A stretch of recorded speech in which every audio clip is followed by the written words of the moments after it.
Living at home with my folks till I was 25 wasn't something I planned out like some strategy, it just felt right, you know? We were tight, like, really tight. Some folks get antsy to bolt the moment they hit 18, but not me. My parents' place was more than just a house, it was home in the realest sense. Didn't see much point in changing that. Then, life threw a curveball. Losing them both to the pandemic felt like someone ripped the ground right out from under me. Suddenly, I was staring at this gaping hole in my life, trying to figure out what comes next. They left me enough money to coast for a while, but the thought of just living off their hard work felt off. It didn't sit right with me. So, I made up my mind to pull myself together. Wasn't easy, I'll tell you that. The whole idea of diving into the job market, of being truly on my own for the first time, was daunting. But the alternative? Living in a bubble, pretending I didn't need to grow up. That wasn't an option. Not anymore. Finding a job wasn't a walk in the park either. Ended up landing a gig as a manager at this trading company. The work was a whole new world for me, but I dug my heels in, determined to make it work. Gotta start somewhere, I told myself, over and over. I remember running into an old friend from school, Jake, while I was out grabbing lunch one day. He spotted me first. "Hey, isn't that the homebird, Emily? Still living in your folks' nest?" he teased, a smirk playing on his lips. His words stung, more than I wanted to admit. I squared my shoulders, facing him head-on. "Actually, Jake, I'm managing on my own now. Got a job and everything," I shot back, the words laced with a mix of pride and defiance. "Oh, look at you, all grown up and independent. Never thought I'd see the day," he laughed, but there was no real warmth in it. "Yeah, well, people change. Things happen. You learn to stand on your own 2 feet," I replied, my tone sharper than I intended. The conversation felt like walking through a minefield, each word carefully chosen, but loaded. Jake shrugged, the conversation clearly not going the way he expected. "Fair enough. Good for you, Emily. Really." We parted ways shortly after, the encounter leaving a sour taste in my mouth. It was a reminder of how far I'd come, sure, but also of how much further I had to go. That night, as I sat alone in the quiet of the house that used to be filled with my parents' laughter, I couldn't help but feel a mix of emotions. There was fear, yeah, but also a budding sense of determination. I was on a path they'd never get to see, forging a new life from the remnants of the old. The chill in the air wasn't just from the December cold, it was my first holiday season without my folks. The Christmas sale crowd was a mix of frantic and festive, a sharp contrast to my own numb wandering. That's when I bumped into him, literally. "Ouch. Watch it," I started, more out of surprise than pain. Sorry, my fault entirely," he replied, catching a box of Christmas ornaments before it hit the ground. "This crowd is wild, huh?" He was about my age, with a look of earnest concern that quickly changed to a sheepish grin. "I'm Alex," he said, extending a hand not holding runaway Christmas decor. "Emily," I responded, taking his hand briefly. "Yeah, it's madness. Christmas shopping always turns into a contact sport." Alex laughed, and it was an easy, genuine sound. "You're not wrong. I'm just trying to find something for my mom. She loves these handmade ornaments, but I'm clueless." Looking at the box he almost dropped, I picked one up. "These are nice. Look, this one's got intricate designs. Bet she'd love it." We moved through the stalls together, talking about everything and nothing. Alex was easy to talk to, a breath of fresh air in the midst of holiday chaos. "So, Emily, what brings you here? Looking for anything in particular?" he asked, as we paused by a stall selling handmade scarves. "Just trying to feel, I don't know, festive, I guess? My parents, well, it's just me now.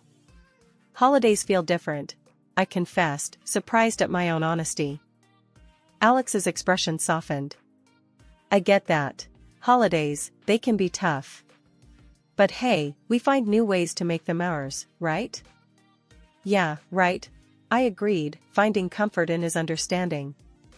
We ended up spending the afternoon together, finding gifts and sharing stories. As the sun began to set, casting long shadows between the stalls, Alex turned to me. Hey, Emily, would you maybe want to grab a coffee?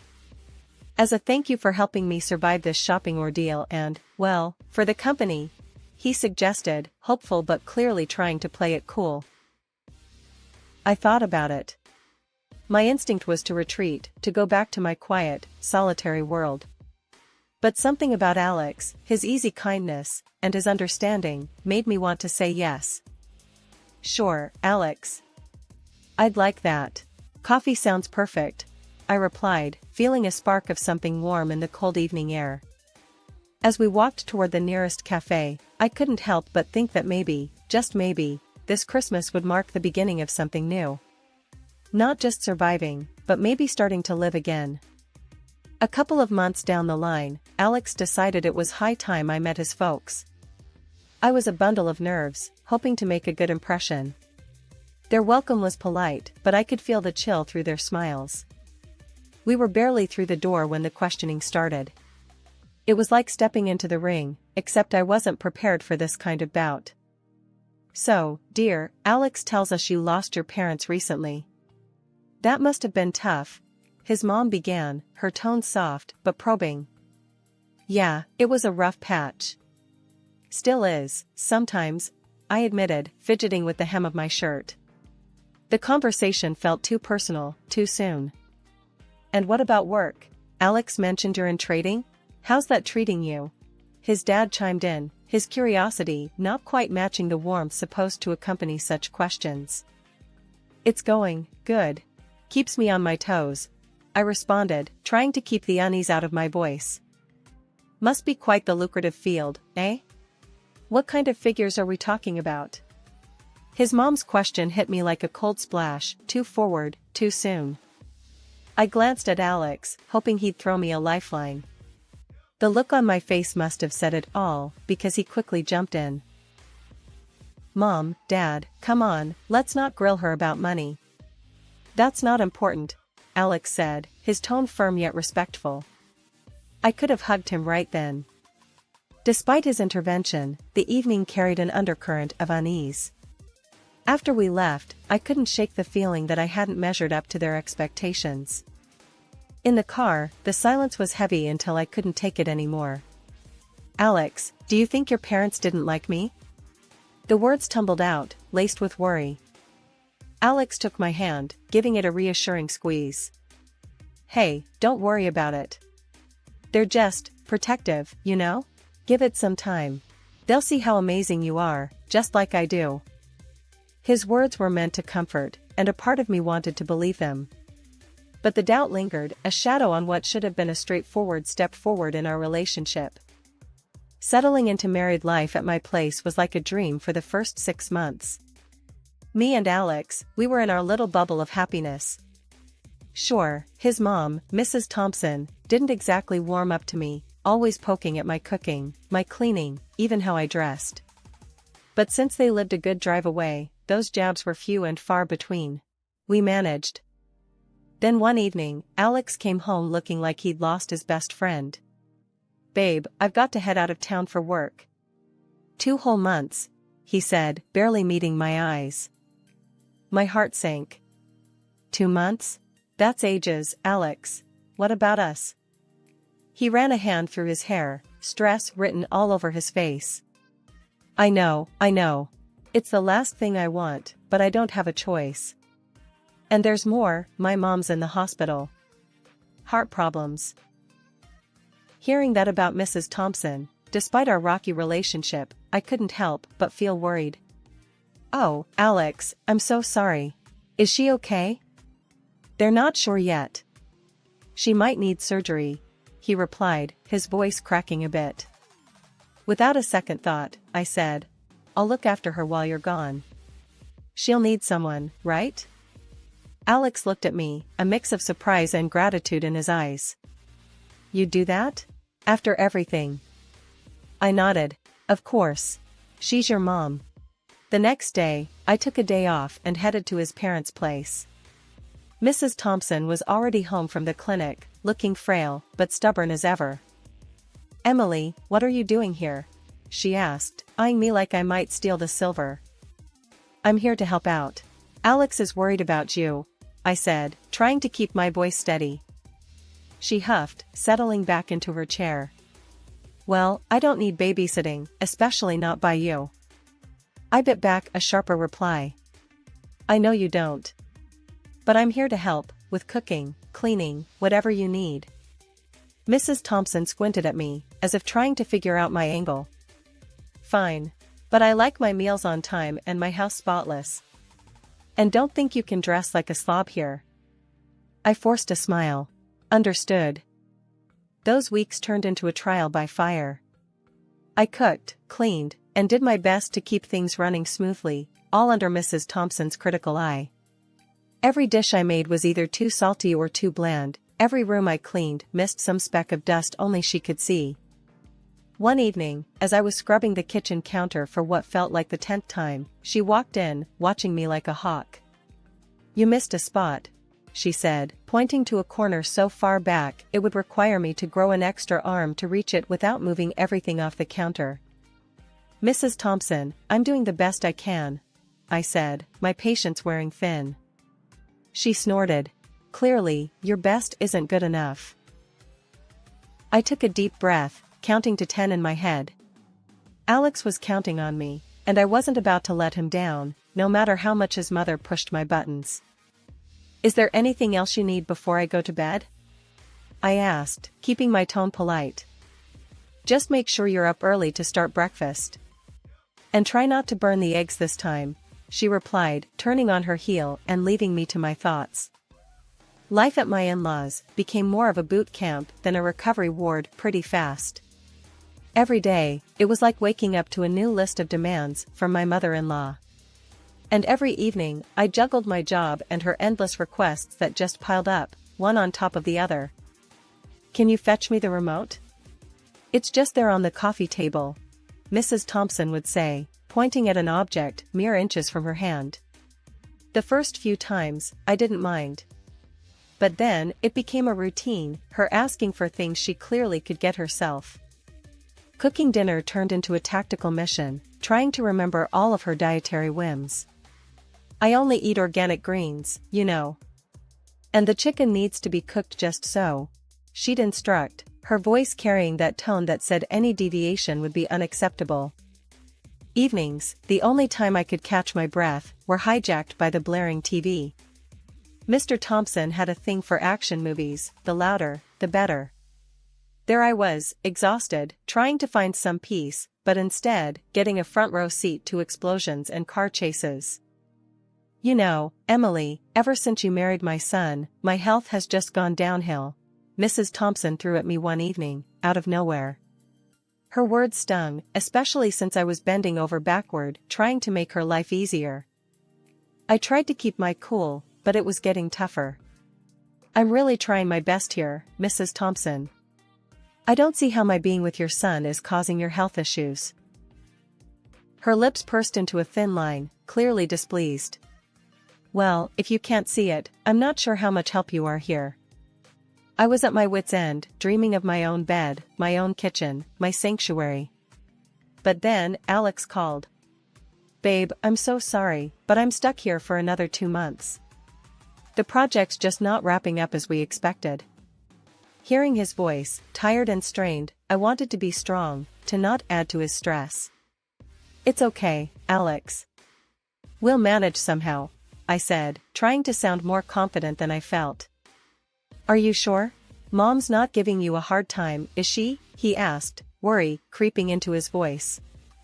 I paused, not wanting to worry him, but honesty won out. "It's been challenging. But I'm handling it. Focus on your work, love. We'll sort this out when you get back." After hanging up, I realized this was my battle to fight, at least for now. Mrs. Thompson and her demands, the never-ending noise, the blame, it was all on me to bear. But I couldn't help but wonder, how much longer could I keep this up? The strain at home hit a peak when Mrs. Thompson had another heart scare and ended up needing surgery. It was serious enough that I called Alex in a panic, and he rushed back home. Seeing him was a relief, but it was short-lived because work pulled him away again. After the surgery, things at home didn't get any easier. Mrs. Thompson came back needing more care than before. It was like looking after a child. She wanted help with everything, eating, dressing, you name it. And Mr. Thompson? He was no help at all. Instead of appreciating the effort, he complained, "You're always out. I end up cooking for both of us. What are we, chopped liver?" Then, Mrs. Thompson started with her threats, saying she'd tell Alex I was neglecting her, hinting he should leave me. "He'll listen to his mother. You'll see," she'd hiss, as if I wasn't already stretched to my limit.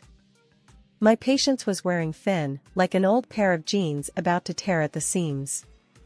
Mrs. Thompson's demands grew by the day, each one more unreasonable than the last. It felt like I was living in a pressure cooker, waiting for the whistle to blow. One evening, after a particularly long day at work, I came home to find Mrs. Thompson in the living room, a scowl set deep on her face. "Where have you been? I've been waiting for you to start dinner," she snapped as soon as I walked through the door. "I had to stay late at work, Mrs. Thompson. I'm sorry." "I'll start on dinner right away," I replied, trying to keep my voice steady despite my frustration. "And make sure it's edible this time." "Last night's dinner was a disaster," she retorted, turning her attention back to the TV, which was, as usual, blaring at an ear-splitting volume. I wanted to scream, to let out all the frustration and exhaustion I'd been bottling up inside. Instead, I took a deep breath and walked into the kitchen, my hands trembling slightly as I began to prepare dinner.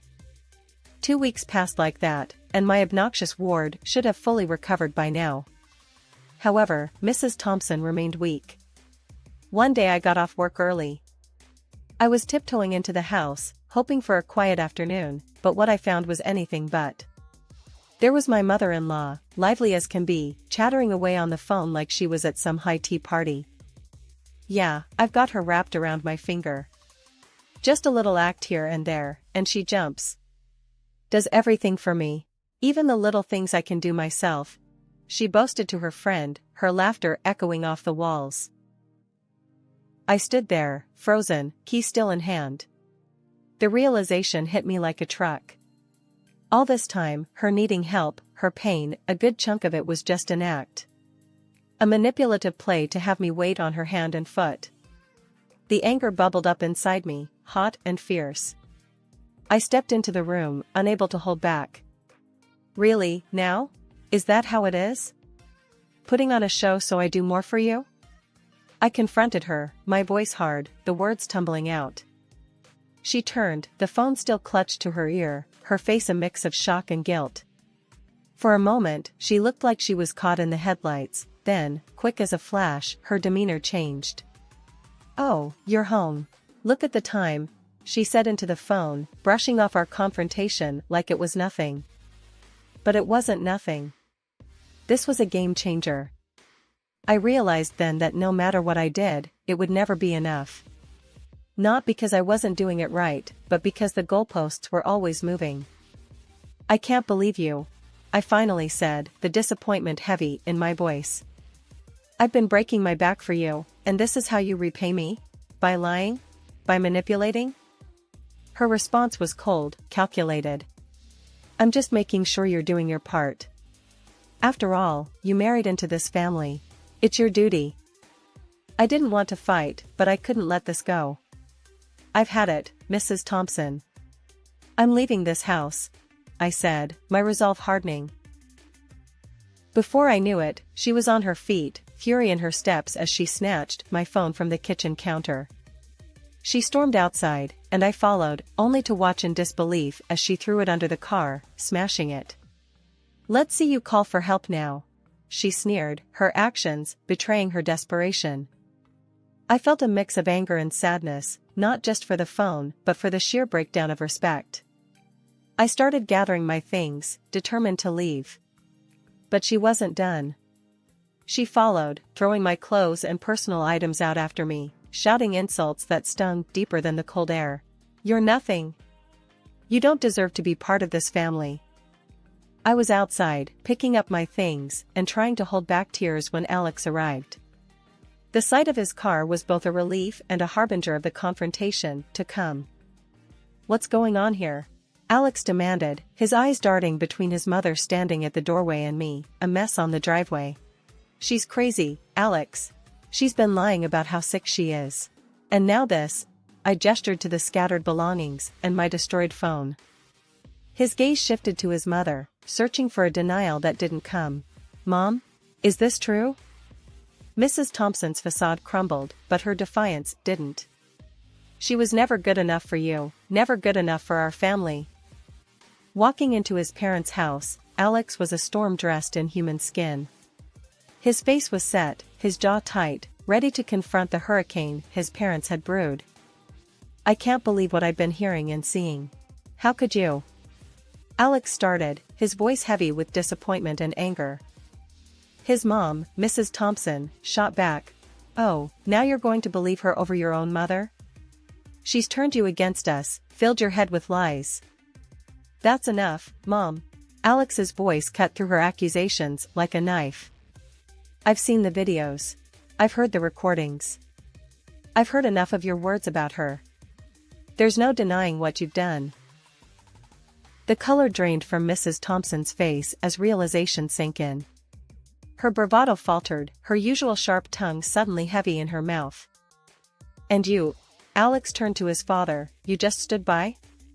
You let this happen?" Mr. Thompson shifted uncomfortably, the guilt evident in his avoidance to meet his son's gaze.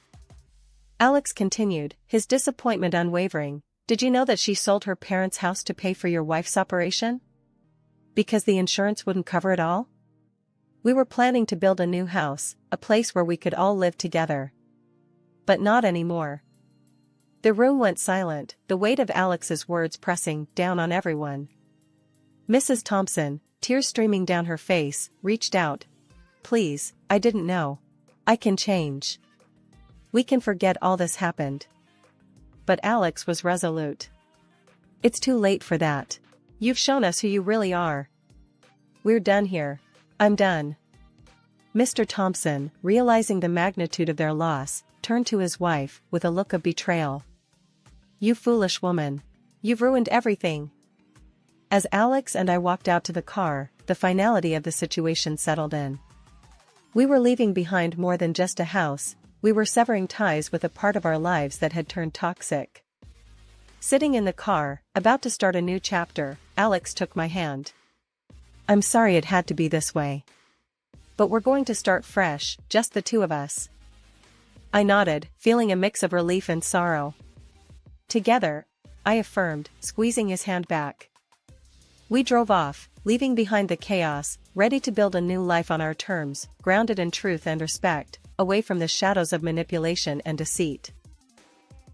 A month flew by, and finally, our new house was ready, a real beauty, if I do say so myself. Me and Alex, we put our hearts into making it a home, picking out every piece with care, making sure it all felt like us.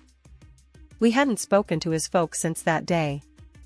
Heard through the grapevine that his dad up and left, found someone new, leaving Mrs. Thompson to fend for herself in some small apartment.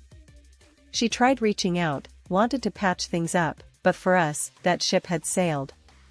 Some wounds are too deep for sorries to heal. One evening, as we settled into our new living room, surrounded by boxes yet to be unpacked, Alex looked over at me with a smile that always made my heart skip. "So, babe, how do you feel about starting a family here?" he asked, his voice casual, but eyes filled with hope. I paused, the question hanging in the air like a promise. "A baby, here, with you? That sounds like the dream, Alex." He reached for my hand, his touch grounding. "I think we're ready to make new memories, good ones, in this place we built together." I nodded, the future suddenly blooming before us, filled with possibilities. "It'll be amazing. Our own little family." "Yeah," Alex agreed, a softness in his voice. Our own fresh start, away from all the drama. Just us and a new beginning. As we sat there, planning for a future filled with laughter and love, I couldn't help but feel a sense of peace.